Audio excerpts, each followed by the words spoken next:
Good morning, everyone.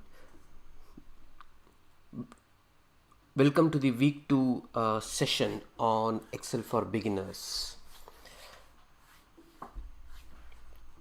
So, in today's session, we're going to look at some of the other concepts that we're supposed to look today. Uh, we are going to look at some of the concepts like quick access toolbar, task panes in Excel, dialog box launchers in Excel, freeze panes in Excel, and so on. So in the previous session, we looked at some of the basic concepts of Excel, like how to get started with Microsoft Office, how to get things installed, and how do we get started with some of the worksheets and workbooks, and what are cells and how do we use them, right? So we're going to extend the yesterday's session by adding a few more things today and continue with our learnings on Microsoft Excel. So let's get started. So let me open Microsoft Excel. Yeah, so let's get started with quick access toolbar. So what exactly is quick access toolbar in Microsoft Excel, right? The quick access toolbar is basically a kind of tools menu bar that contains the frequently used features in Microsoft Excel. It is basically located in the top left corner of of your Microsoft Excel window.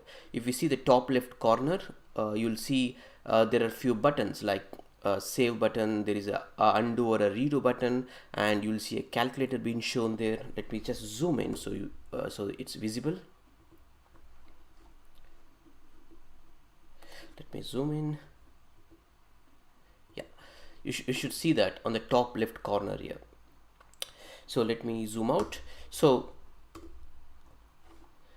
basically, the quick access toolbar, like I mentioned, is like a very commonly used menu bar, which basically contains the frequently used features, and it lets you to customize, because basically what you see is just 4 or 5 items which you can access. For example, if you want to access calculator, you just click on this and then you'll start seeing calculator being opened, right? So similarly, you'll be able to customize this particular quick access toolbar to show other items which you frequently access, right? For example, I could go and then add a new worksheet option here, because when you wanted to create a new Excel worksheet or a Excel workbook, what you do is you click on file and then you select new and so on. So there are like multiple clicks for you to go and then create a new workbook. So instead, if you just expand this option here, you see a quick access toolbar has quite a few options here. I click on new, so which means when I wanted to create a new workbook, all that I do is go and then select new now, and then a new workbook is created for me, right?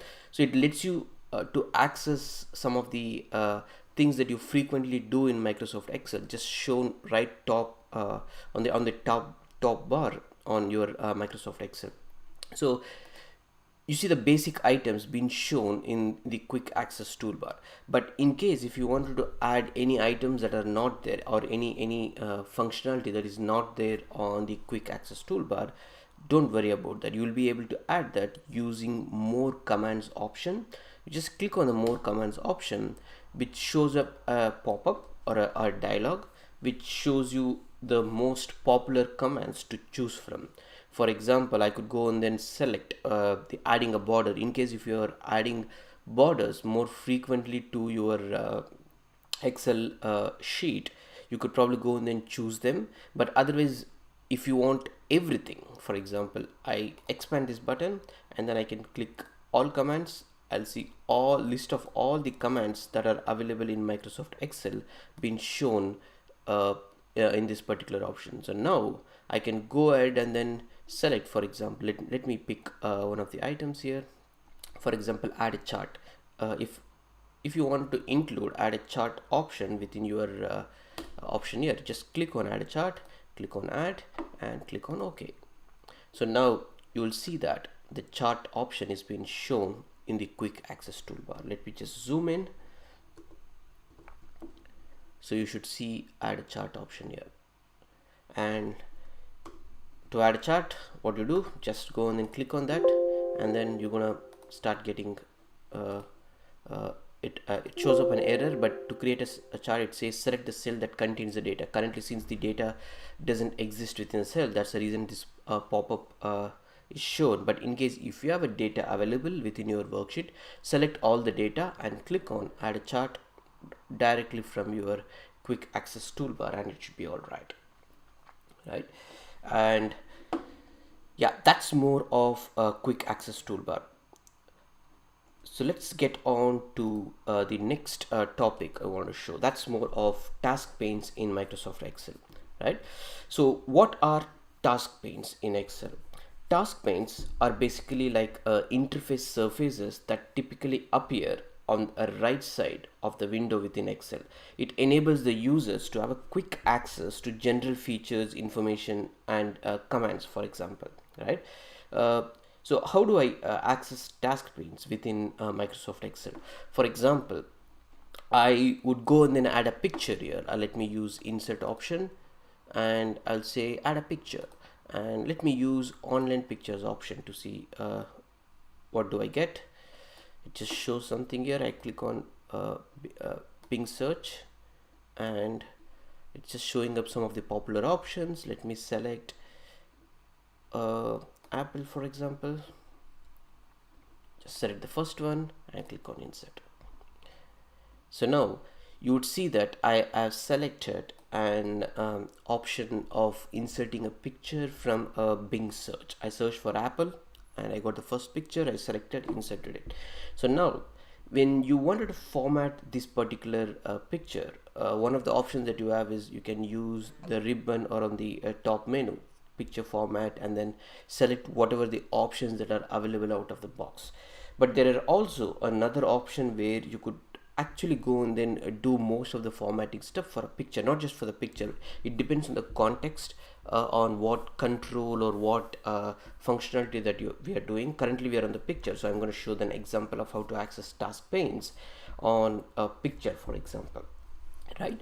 So in the picture, what I do is I right click on the picture and then I select format object. So now you would have immediately seen something shown on the right hand side of your Excel window, right? So let me zoom in, right? So you'll see something here which says format picture, which is like a heading or a text, and which shows quite a few options there. Let me zoom out, right? So it shows quite a few options for us to say what kind of formatting that we need to go and then apply on this particular picture. It says whether you wanted to put a shape option or a text option, whether you wanted to apply a shadow, whether you wanted to apply a reflection, glow, soft edges, 3D format, and so on. So all these are additional formatting options for a picture that is available for you, which is shown in a task pane for us, right? And if you wanted to do any kind of formatting or applying shadows and so on, just go and then select the corresponding options there, and you should start seeing those appear for your picture, right? So task panes, again, it currently what you see is a task pane called format shape being shown for your picture alone, but for every item, for every context, the task panes might change or it might differ, right? It's another easy way for you to access some frequently used functionality and then apply them on what you are currently performing, right? So that's more of task panes. Again, like I mentioned, task panes are more like an interface surfaces that generally appear on the right side of the window within Excel, right? You can have a quick access to general features, information, or commands on the context that you are performing, or on the functionality that you are performing on within your Microsoft Excel. So that's more of task panes for us.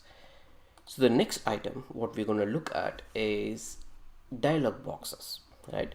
So dialog box is kind of a temporary window where an application creates to retrieve user input, for example, and an application typically uses dialog boxes basically to prompt the user to just show some additional information for menu items.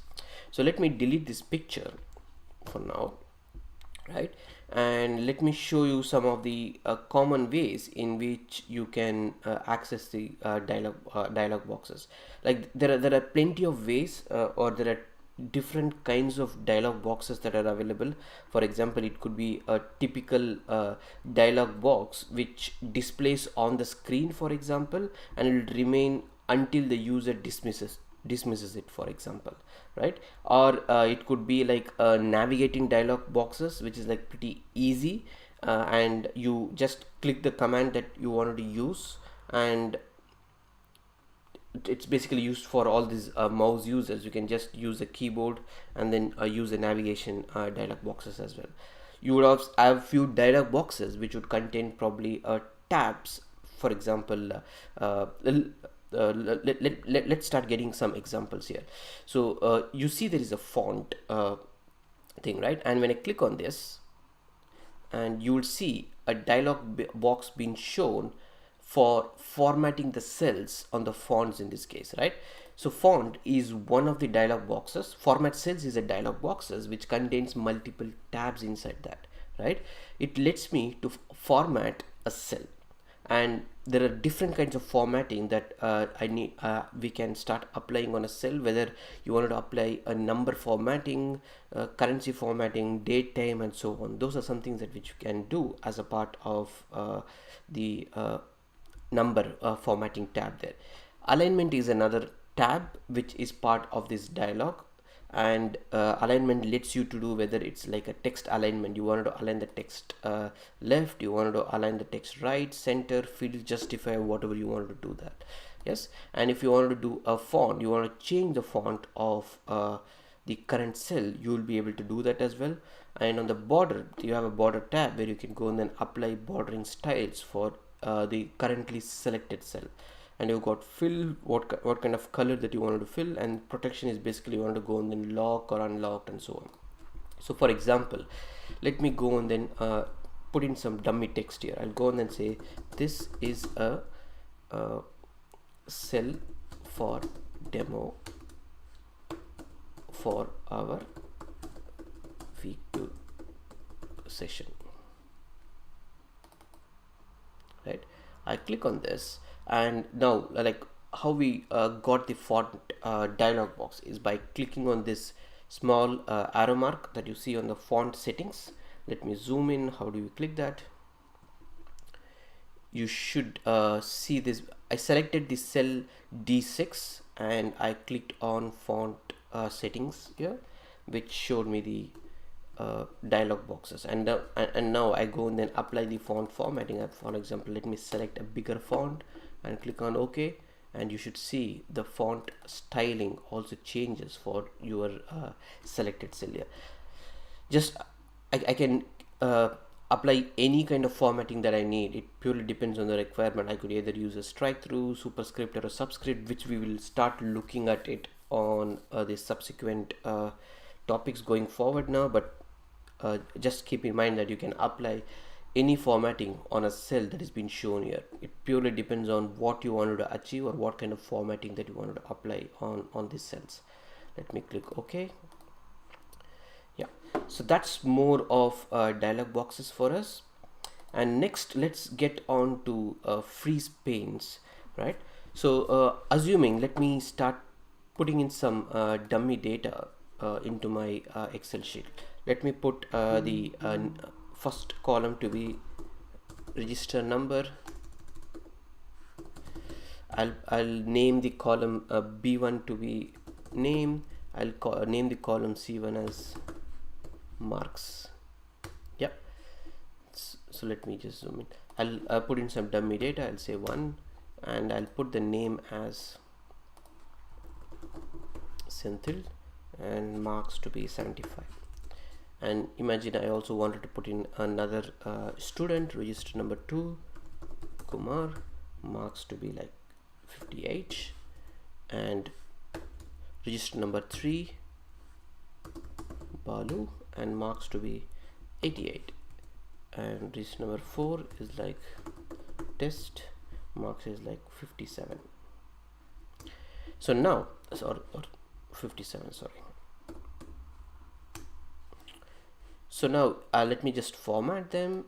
I'm going to put a border by selecting this option, and let me just highlight this to indicate that this is more of first row, and let me make it bold.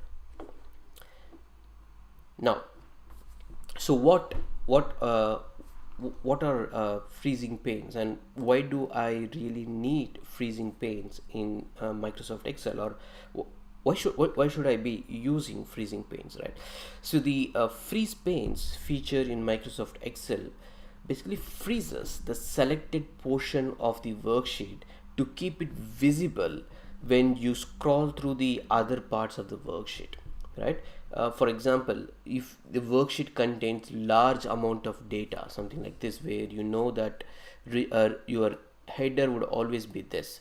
If I keep scrolling, you notice that I lost everything. Imagine that you are entering row number 16, for example. How do I really know what is the column A, what is the column B contain, what are the column C contain, if you wanted to enter some kind of data, right? So what you could typically do is you just select the entire row. For example, if I wanted to freeze the top row, for example, let me see if this works. I select the first row, and then I go into a view tab. Yes, once I navigate into the view tab on my Microsoft Excel, you see there is a drop down which shows freeze panes. Let me just expand or zoom in this. You should see an option called freeze panes, which is inside the view tab, just under the within this window group called freeze panes. If I expand this, it gives me three options here. So what are these three options say? Let me zoom out. So the first option says freeze panes. It keeps the rows and columns visible while the rest of the worksheet scrolls. So irrespective of whether it's a top column or top row, you could select multiple rows or multiple columns, and you could always ensure that the selected rows or the selected rows and columns are always frozen, so that when you scroll through the entire worksheet, you'll be able to see them always visible, right? Freeze top row, on the other hand, is like a quick win for anyone to go and then keep the top row visible while scrolling through the rest of the worksheet. The freeze first column option, on the other hand, just keeps the first column visible while scrolling through the rest of the worksheet. For example, let's select freeze top row. When I selected freeze top row, now let me just scroll through. Now, as and when I scroll through, you should see that the first row is always visible to the user. Previously, when we scroll through before selecting this option, the first row was not visible at all, which means that it has already gone into invisible mode, or from the visible window, and it has started showing up the other rows. Like for example, if I'm on the 23 row, 23 the row number 23 will be the one that will be shown on the top. But in this case, since we have applied the freeze top row option, the top row is always shown irrespective of whether the user scrolls through the entire worksheet. So now if the user goes and enters on the row 80, for example, I go and then select register number 100, for example, or 80 in this case, and I'll put the name as test user 2 and the marks is 100, right? This allows me to just go and then add the corresponding fields correctly, because the register number, name and marks are properly visible to me as the first row on my Excel sheet, irrespective of where I scroll through, right? So let me go to the top row. Yep. That's more of a freeze top row. Now in case if you want to freeze the first column, right, in this case, imagine that you are scrolling through this one. So now as and when I scroll horizontally, right, now what we started to see is when I scroll through horizontally, the entire data is lost.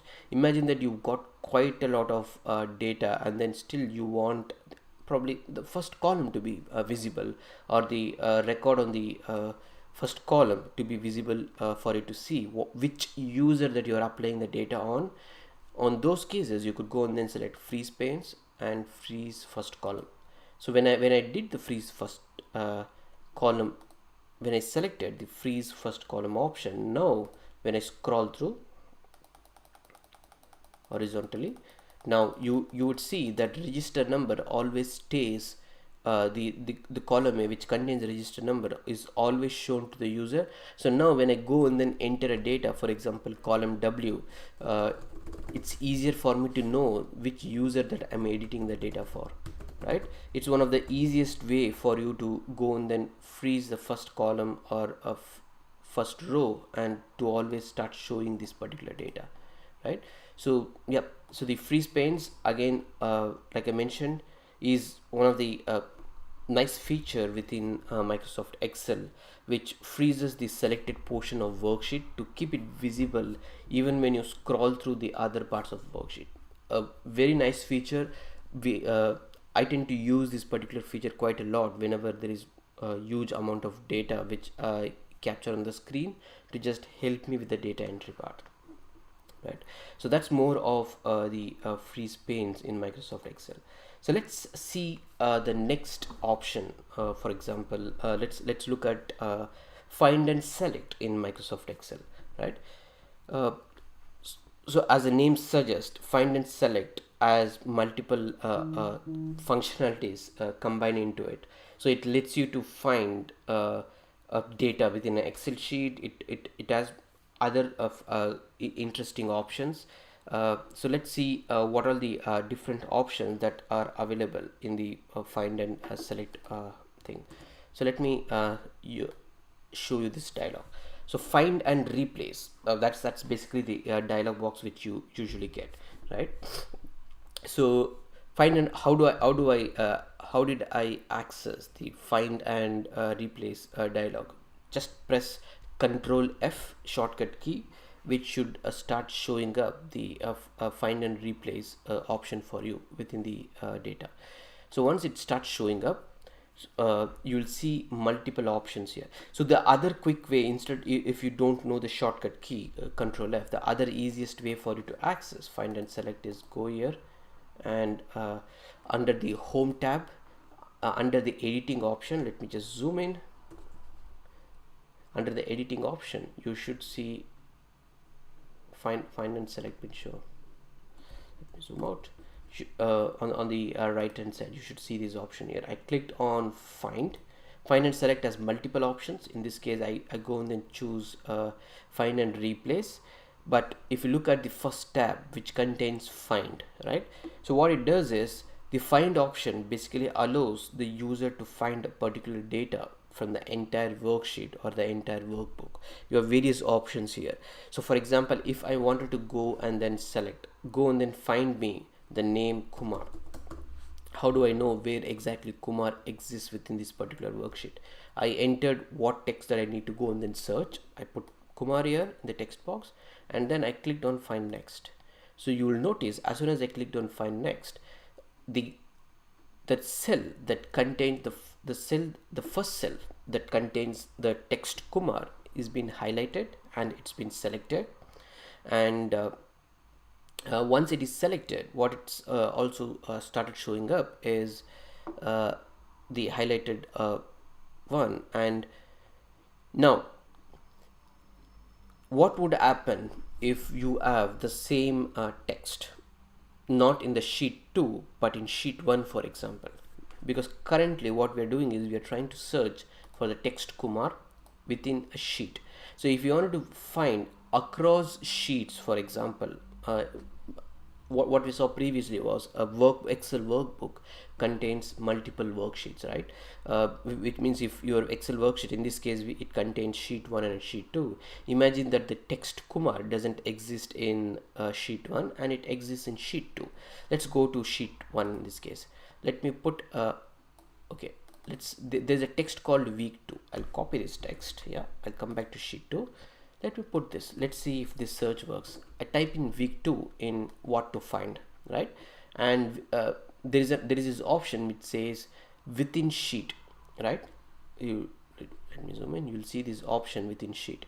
If I go and then search something within the sheet, it says we couldn't find you what you were looking for.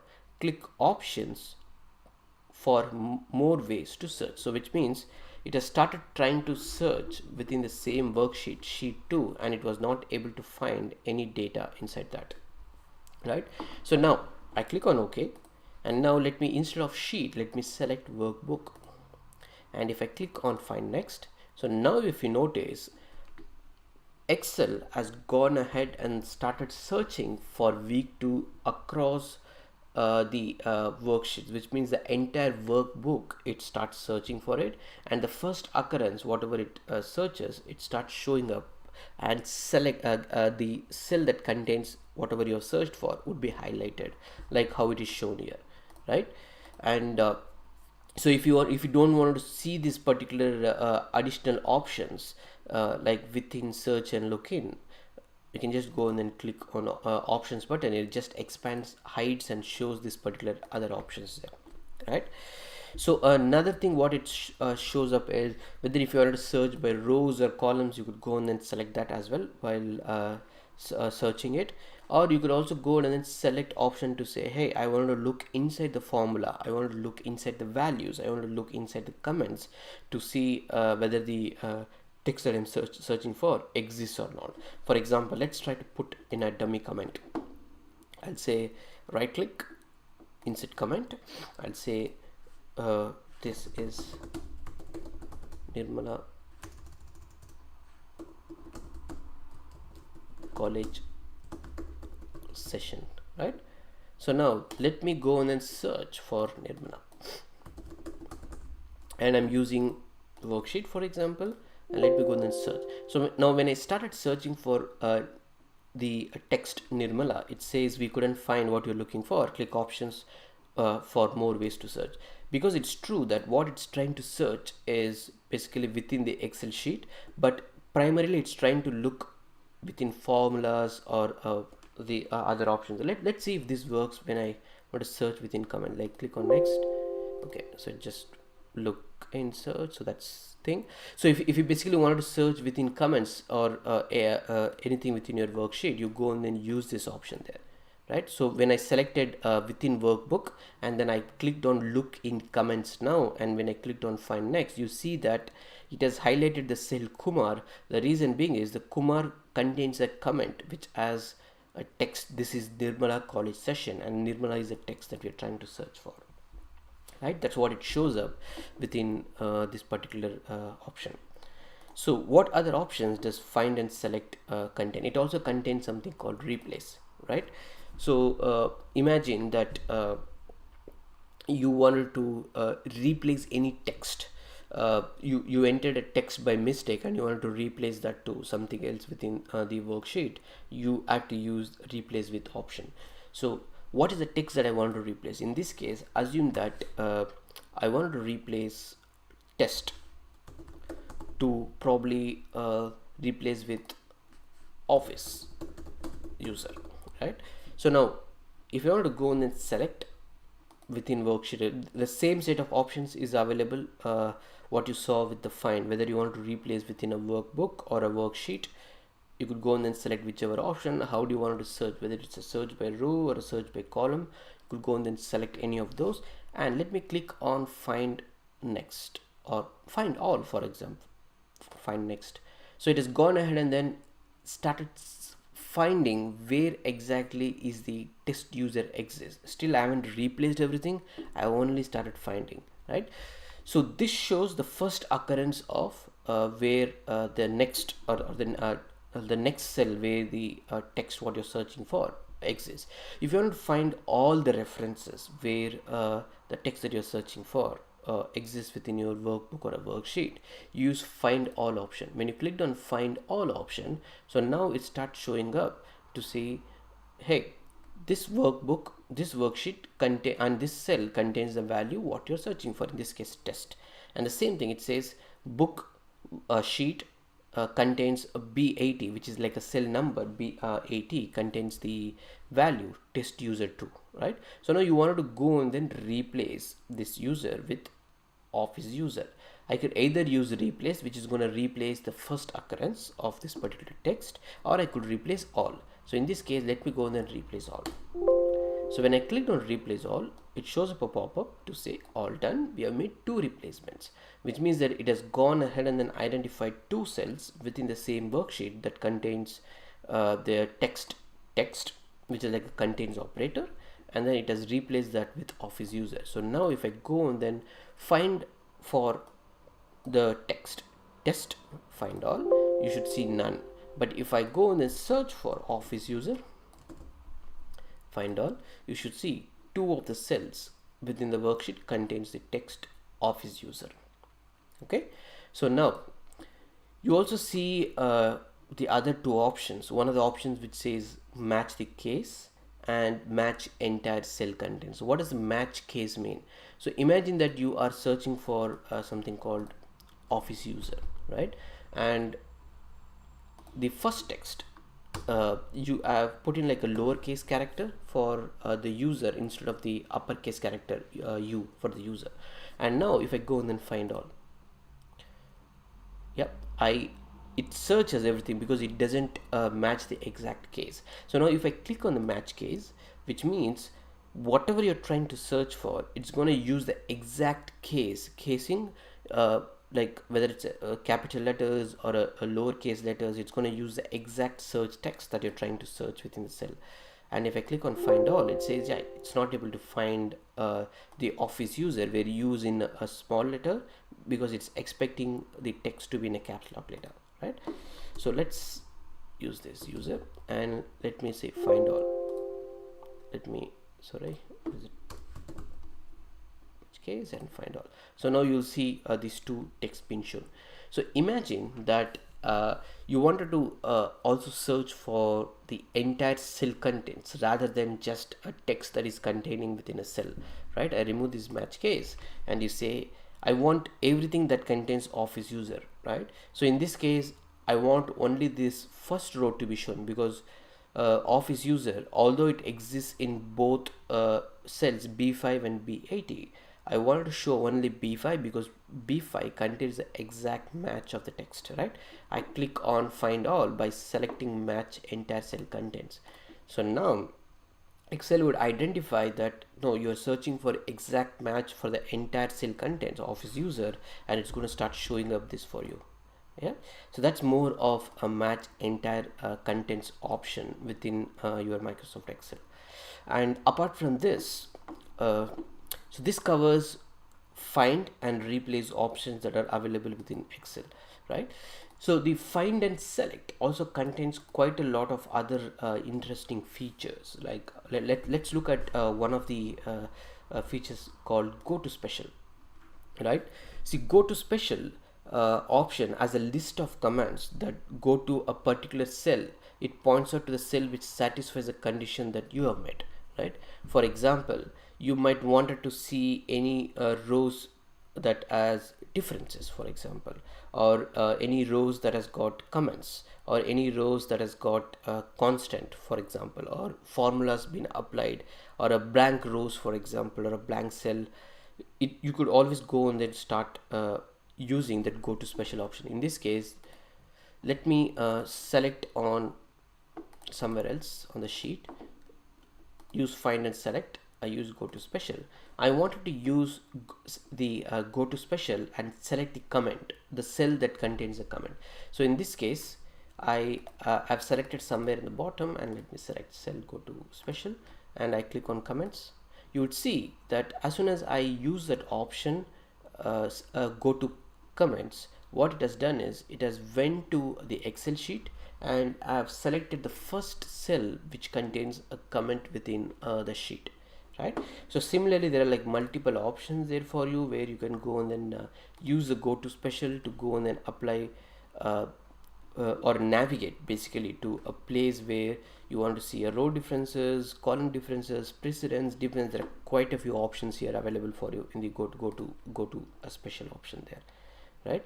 Or for example, you want to go to the last cell that is available, that's also there, where I click on that and it just goes to the last cell within your Excel, which is AC 80 is the last cell within the Excel sheet where it contains the data for you. Yep. So it's a quick way for you to navigate based on the functionality within your Excel workbook. And this covers some of the very important features within find and select. So although find and select has a lot of options, these are some of the commonly used stuff, but in case if you want to explore more on find and select, just feel free to explore this as a part of your exercise. We do have few assignments coming up on find and select this week, so I'll give you more information via the email which I'm going to send within the next few days, which includes this as a part of your assignment, right? So now let's see what the next feature that you want to look at. So when working with rows and columns within Excel sheet, there are multiple ways in which you want to move the cells data, right? For example, let me go here. So for example, you wanted to there would be a scenario where you want a name to be shown as a first column, then a column, right? And just a minute, let me just try to get my mouse sorted out.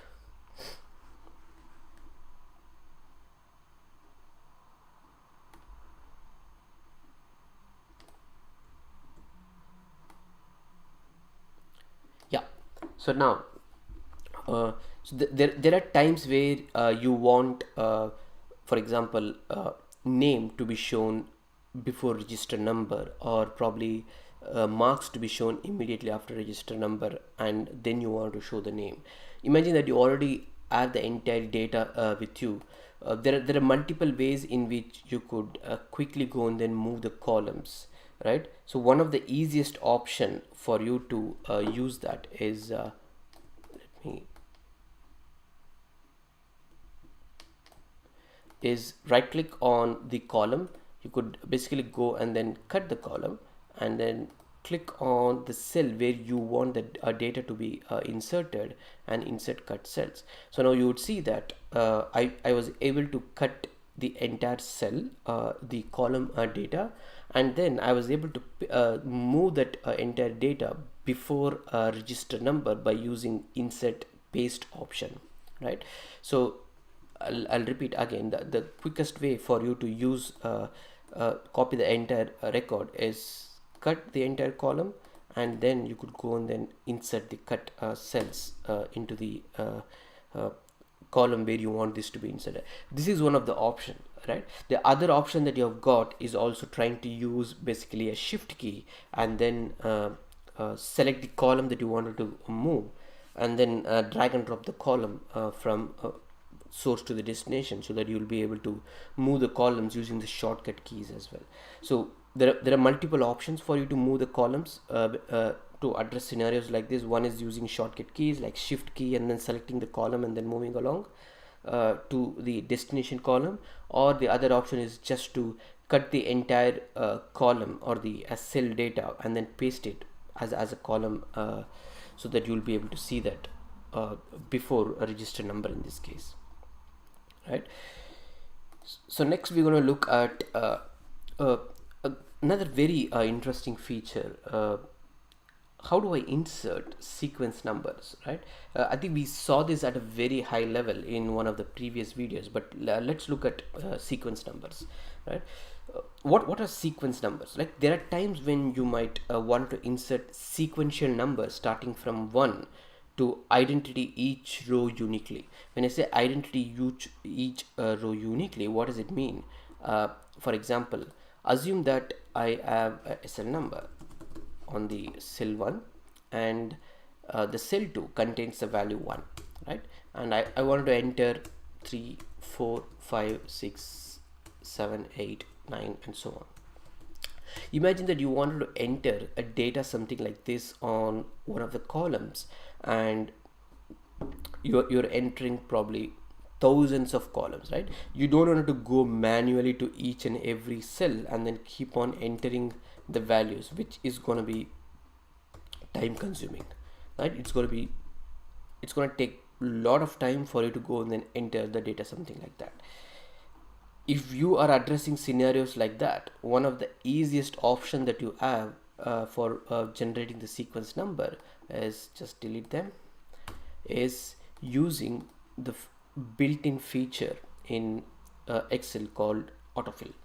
So what I'll do is, on the cell A2 I enter 1, on cell A3 I enter 2. So now you select both of this cell. So now Excel identifies that you're trying to enter the value in a sequence, for example, right?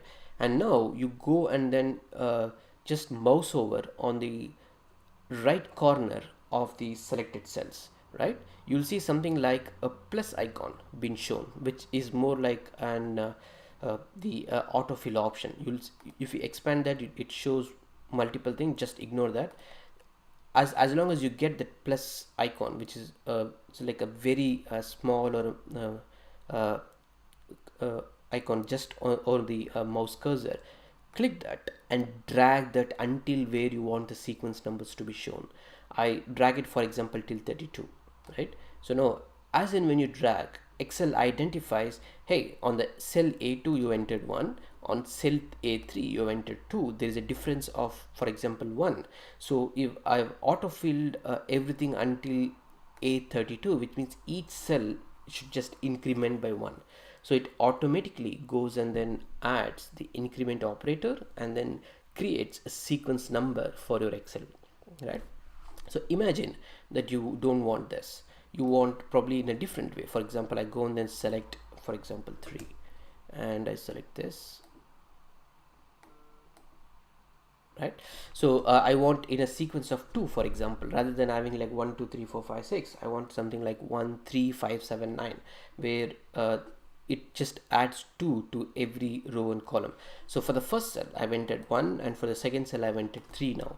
So I select these two and then drag and drop, use the autofill. So now you will see every row as it has applied a sequence number, but the sequence is in incrementing increment order of 2 now, which means 1 3 5 7 9, and it goes on until 67 for your cell 35, right?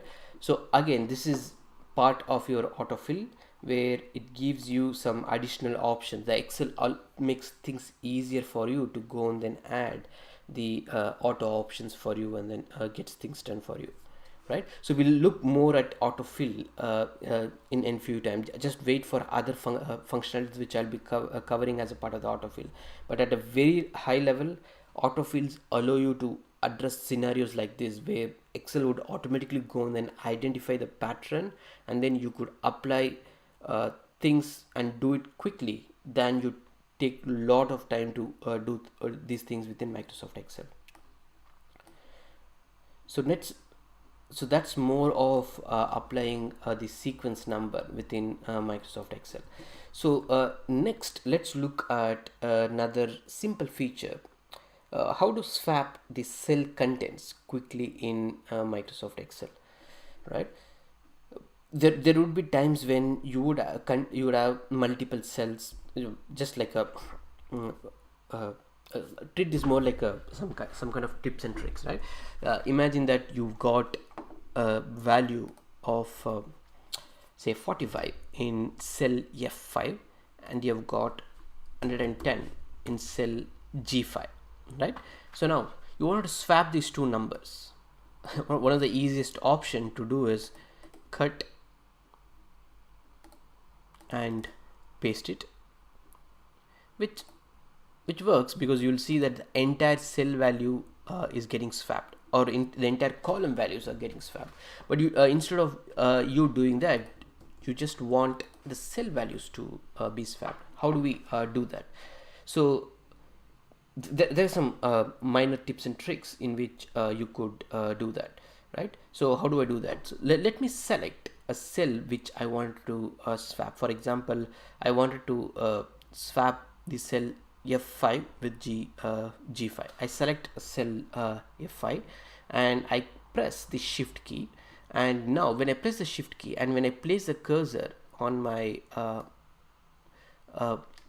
cell on the right corner, and then if I start dragging the cursor to the right border of the next cell, for example, you'll start seeing other options. You'll see there's like uh,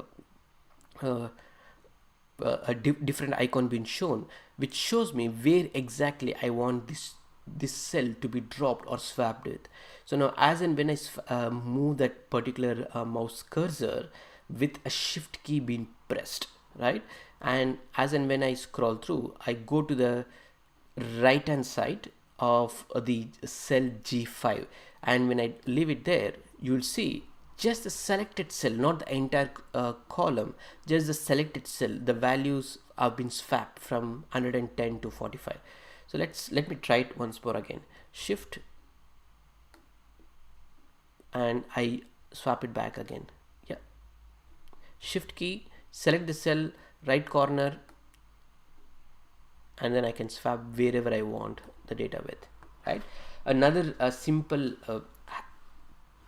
tricks where you wanted to achieve this particular functionality, where you wanted to swap the cell values within Excel. Again, we have used the shortcut key, in this case the shift key, and then we have used the drag cell or a drag cursor to basically go and then swap the values of a cell. Easiest way to do that for you. Yeah, that's more of swapping the cell contents quickly within Microsoft Excel. Yeah, so so the next functionality what we'll look at is wrapping a text within Microsoft Excel. So imagine that you've got let me enter a new sheet, for example. I have a text which says this is a test cell value that is on the cell B3, and on the cell C3 I put in another data, which is test value, temporary data for demo. So now you will notice that the cell B3 is not exactly visible fully because there is a data on the cell C3 as well. So one of the reasons for this is the column height and column width, right? So if you look at the column width, it can take a text, or your cell can actually although it contains the entire text as a value, on the display it just shows the data this is a T. You don't know what's under the cell unless you click on this and see this in the formula bar or formula tab, right? So now easiest option for you to go and then show this record is just change the height of change the width of this particular cell. So I can change the width of the cell or the entire column by selecting like this. But what would happen if some other row in the same column, or some other cell within the same column contains a text larger than this? You're still going to face the same issue, right? You're going to manually identify that and then increase the column width, right? So let me revert this back.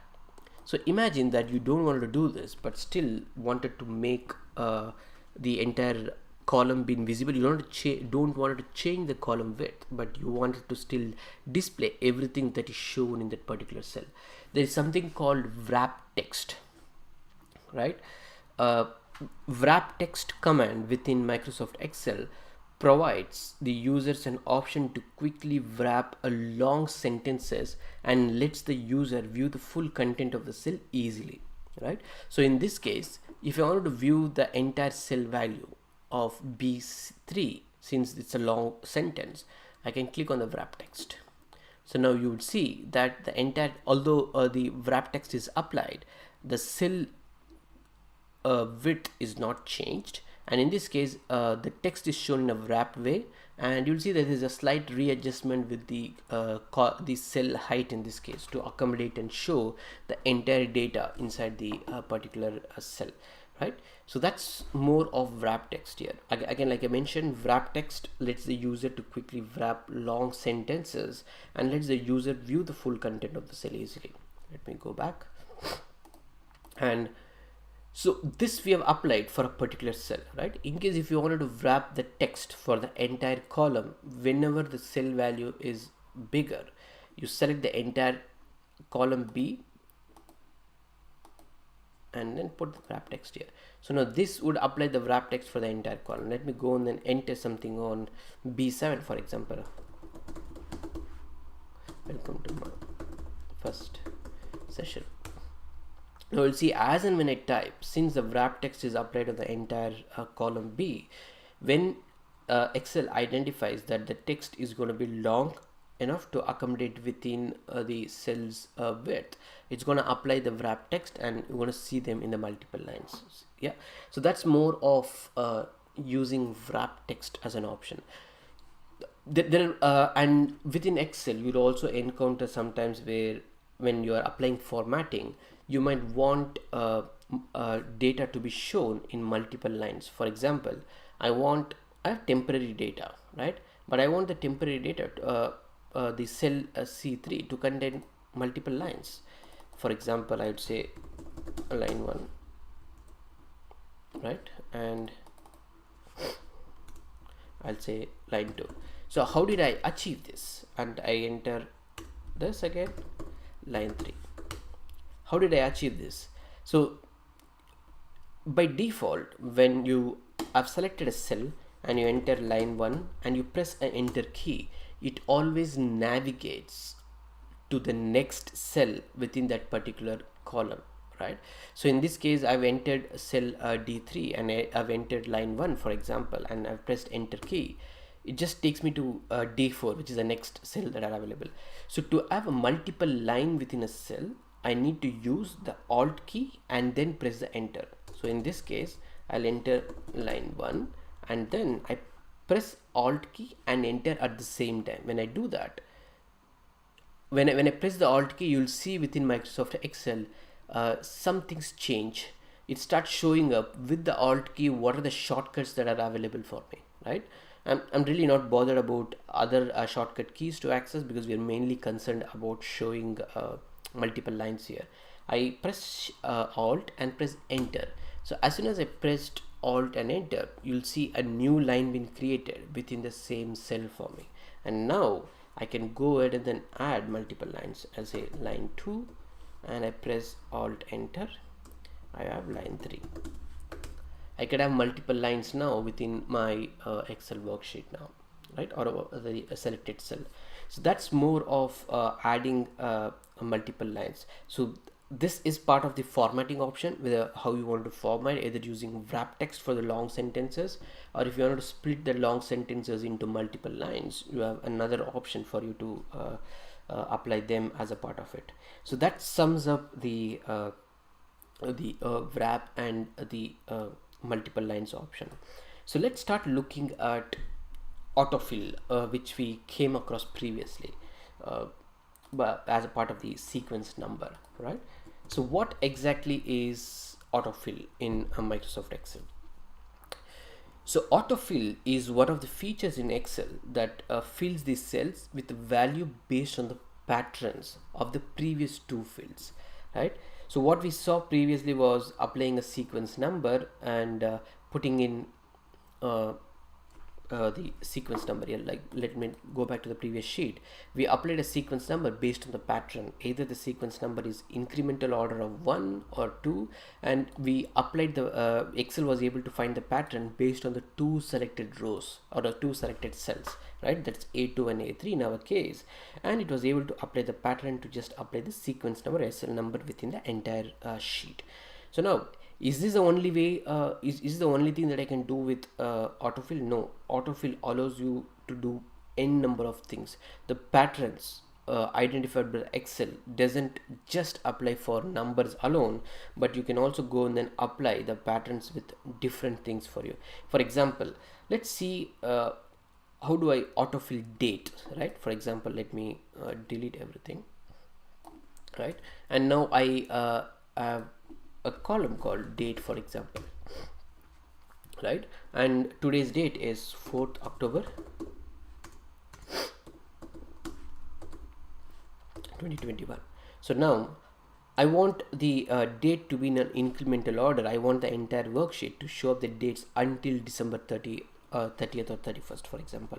So what I can do is I can go and provide my next date, and sorry, I'll say 05 October 2021, right? I have these two dates now. I can select these two dates. Now, as soon as I select, Excel knows what is the pattern that I'm using, right? So now I click on the autofill and I expand this till probably next 60 days or probably a few more days here. So now you'll start seeing that the pattern being applied now. You'll see something like ash being displayed. It's not a junk data, it's actual data, just that the data could not be accommodated within this particular cell. That's the reason you see the text shown something like that.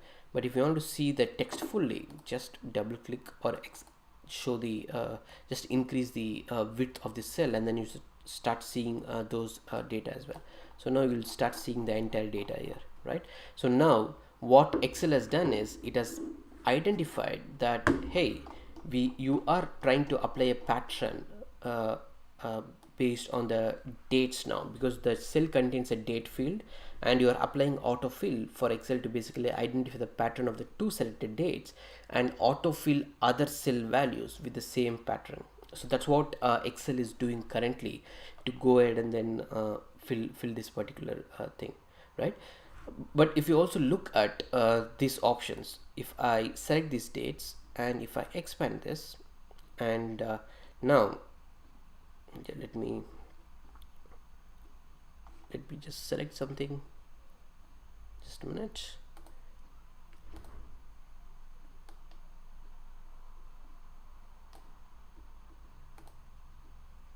So you'll see multiple options here.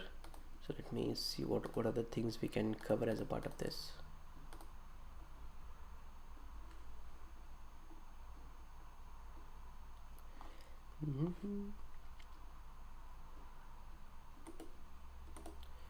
Yeah, so let's look at another simple example of what other things that we can do with autofill.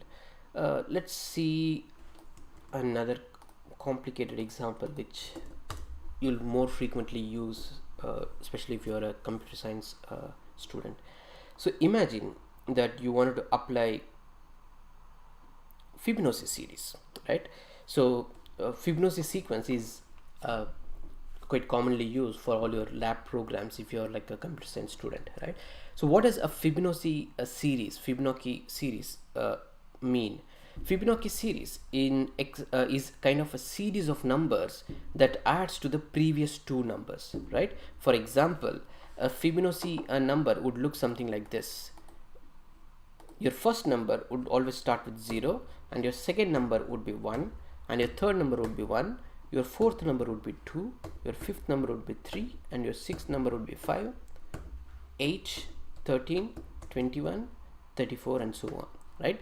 This is what a Fibonacci series would look like. It's nothing but each value from the third one value is always the sum of the previous two. So in this case, a Fibonacci series always contains the first two value, which is like 0 and 1. If you look at the third value is always the sum of the first two, which is like 0 plus 1, which is 1, right? The fourth value of the Fibonacci series is always sum of the previous two, which is 1 plus 1, which is 2, right? And the next one, 3, is nothing but the sum of 2 plus 1, 3, yeah? And the next one, 5, is nothing but the sum of 3 plus 2. So now you want Excel to automatically calculate or show the Fibonacci series within your worksheet. How do we do that? So now autofill is a perfect example of how do we want to use a built-in feature within Excel and do this particular task pretty simple or pretty easily. So what I'll do is I'll open up a new sheet, and now I'll start entering the data so that Excel can identify the pattern for me. So now what does the data contain? The first cell, obviously Fibonacci series, starts with 0, and the second cell starts with 1. So right, so now for the third cell I want Excel to somewhere identify the pattern for me, right? So now what I'm going to do is I'm going to select cell 3. I'm going to apply formula for that. What the formula says, a Fibonacci series value contains the sum of the previous two cells. I'm going to say equals to, which indicates that, hey, you wanted to apply some kind of formula. You use equals to, select cell A1 and then select cell A2, plus operator to ensure that it adds, select A2, right? So now it has applied the formula now to say, hey, the cells A3 contains the value 1, which is nothing but the sum of A1 and A2, which is like a formula being applied. So now let me select the cell A3, which contains a formula, and let me start using AutoFill to just drag and drop it to probably A9. So now if you start seeing, it has started applying the Fibonacci series. Like it starts with 0, 1, 1, 2, 3, 5, 8, 13, 21. You can drag and drop as many as possible and it'll start showing up the Fibonacci series as much data that you need, right? An easy way for it to do that. So now Excel has identified that the pattern that you're using is based on the selected formula. Formula says that always it's sum of the previous two values. So that's what Fibonacci series does. Goes and displays that on the screen, right? Another easy or a quickest way to solve something with AutoFill option within Microsoft Excel to just show up the Fibonacci series. Yeah, this is one of the examples. So that's the power of AutoFill there. So let's look at what are the things that Excel provides similar to AutoFill, right? There is something called flash fill in Excel, which works in similar lines like your AutoFill, right? Flash fill in Excel is one of the features available in Microsoft Excel. It was introduced in Microsoft Excel 2013 and above. So basically what it does is it automatically extracts or combines data when a pattern is recognized. It's almost similar to AutoFill, but it's an additional feature on top of AutoFill to identify something, right? So flash fill is a feature where Excel analyzes the data like how AutoFill does. You have entered, fills the data in the cells based on the pattern that it has identified, right? So now how to use flash fill for us? So imagine that you have data something like this. Let me go to the new sheet, for example, right? Imagine you have data something like 560102 and you have data something like 560001, 500003, and let me 560. So each cell, when we are entering a data, you know that we have applied something like put in a value with hyphen, right? And for example, every cell from C4 to C6 contains a cell value where there is a hyphen being available within this cell, and there is like a defined pattern which you could start seeing them. There is like a 3 digits, there is an hyphen, and then it contains 3 more digits. So similarly you see the same thing on all the 3 cells, right? So now I go into cell say D4, right? And I'll enter a value, for example 102, right? And now what would happen if I use AutoFill drag and drop? Let me see, just a minute. Did you have a range? Okay, enter. Okay, let me. So I think this feature has to be enabled somewhere. So basically what flash fill does is if you go and then select enter the value 102, and then it identifies that this user, the value that you're trying to enter is basically trying to apply this particular feature. Yeah, I entered 102 now. So what I can do now is go into a data tab, right? And you should see this option here called flash fill, right? So what flash fill it says is it automatically fills in value. Enter a couple of examples you want as output and keep the active cell in the column you want to be filled in. So I selected flash fill, right? And now you okay, sorry, let me select the value and then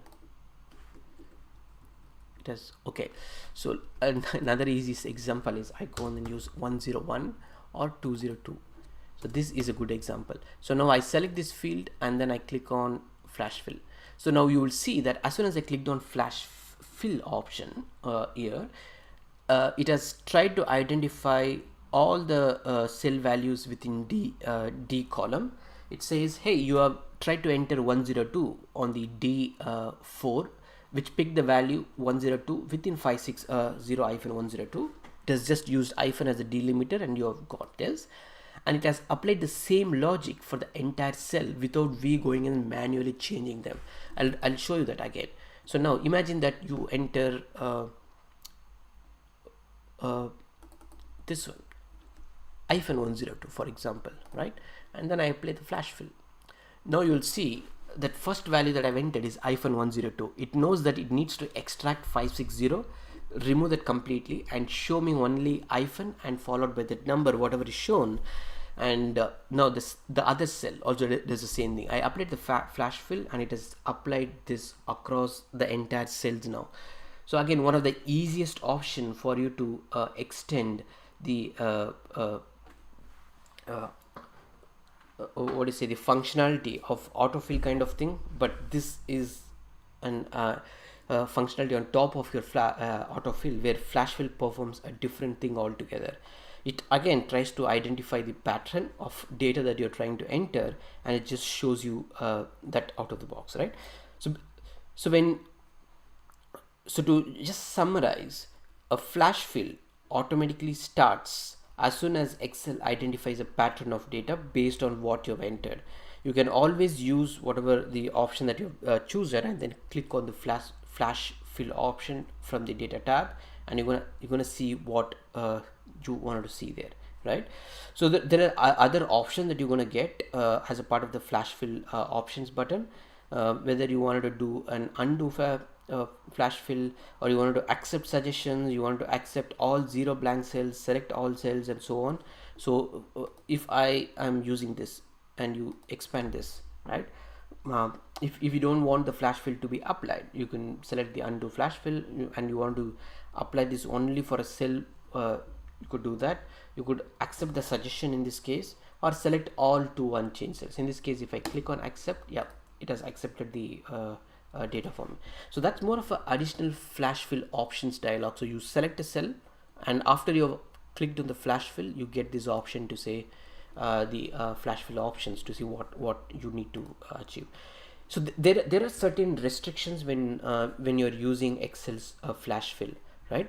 The results of the flash fill do not update automatically, right? Excel flash fill is not the same as the formula. The changes made to the original data will not be reflected. For example, if I go and then change this value now to say 198, for example. So now, like I mentioned, the results of the flash fill do not update automatically if you have changed the data, right? So it's not like a formula within Excel where it automatically updates everywhere. That's not the case in the case of the flash fill. So that's one of the limitations that you're going to see because of the flash fill. The other one is the pattern identification may not work always, right? For example, if you have formatted the numbers differently, the flash fill may get confused and may not even identify the pattern as you may expect it to work, right? And there are times when flash fill might convert your numbers to string format. You might end up using Excel format feature to sort some of these issues manually when you encounter those kind of things. So that's thing that you're gonna see them. Is flash fill automatically enabled or disabled? How do we enable or disable them in case if you want to do? You can turn this off if you don't want Excel to automatically apply autofill to your entire worksheet, right? To do that, what you can do is go to options, Excel file, and click on the options. And when you go to this particular option, you go to the advanced feature, and you'll see editing options there. And editing options, you should have something called autocomplete for cells somewhere. Yeah, you'll see there, and you'll say automatically apply flash fill. You just uncheck this option and click on OK, so that Excel doesn't apply the flash fill automatically to all the cell values. I would recommend leaving this on so that it always helps, but there are times when as an Excel user you might feel it really frustrating to use this again and again, and in those cases you could go and then turn this off. Otherwise, just keep this always enabled when you're working with the data within your Excel. So this sums up today's session on the Microsoft Excel for beginners. That's a week 2 session.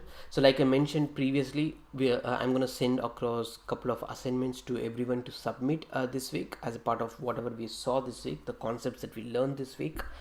And you're going to get emails probably by tomorrow, starting from tomorrow, for the assignments for week 2. So in case if you have any questions, feel free to ping me on the chat so that I can look at the question and then review them. Otherwise, within next couple of minutes, I think we are done with our session in that case.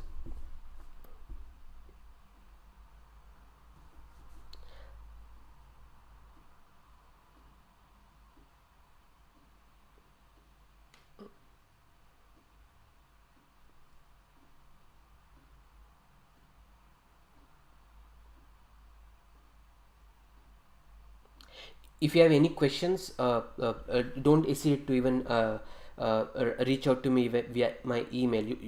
Everyone know my email address as well. Please feel free to reach out to me email in case you want me to address some of the doubts or questions that you have. Otherwise, yes, we are pretty much done for the day. I've got few questions. No questions at this point of time. Perfect. Okay, otherwise we are done pretty much for the week 2 session, and then let's catch up again for the week 3 session next Monday at 11:30 a.m. IST. And then thanks for attending, and see you all.